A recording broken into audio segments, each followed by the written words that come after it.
মাথার উপর কেতনরে ওই গেরুয়া, সাদা, সবুজ ৩ রঙে কাল এখানেই নারীকে নগ্ন করে একে একে ছিঁড়ে খেয়েছিল ৫ জনে। আজকে তারাই মাথা উঁচু করে দাঁড়িয়ে দিচ্ছে ভাষণ বার্তা আবেগে চরম। কপালে আঙুল ঠেকিয়ে দিয়ে বলছে, জয় হিন্দ, বন্দে মাতরম। সব দেখে শুনে আমরা অঘোর ঘুমে হাতড়ে চলেছি আলোক অন্ধকারে। অসীম ব্যথায় ভারতবর্ষ জানায় আমি ডুবে আছি অপকর্মের ভারে। স্ব-অধীনে থাকাটাই স্বাধীনতা, বলেছিলেন কোনো বিপ্লবী মহান।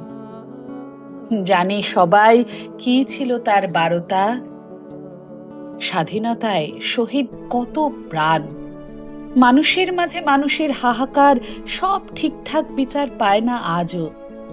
পিতার কাছে ধর্ষিতা কন্যা, স্বাধীনতা তুমি নতুন করে জাগো।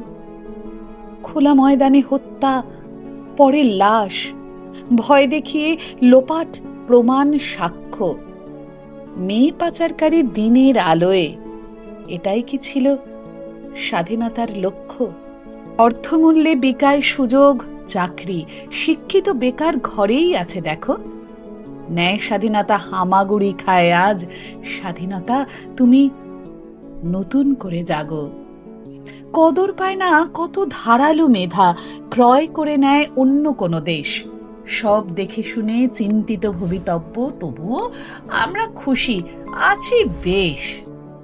কিসের জন্য রক্তের ইতিহাস? কেনই বা হলো জনে জনে বিপ্লব?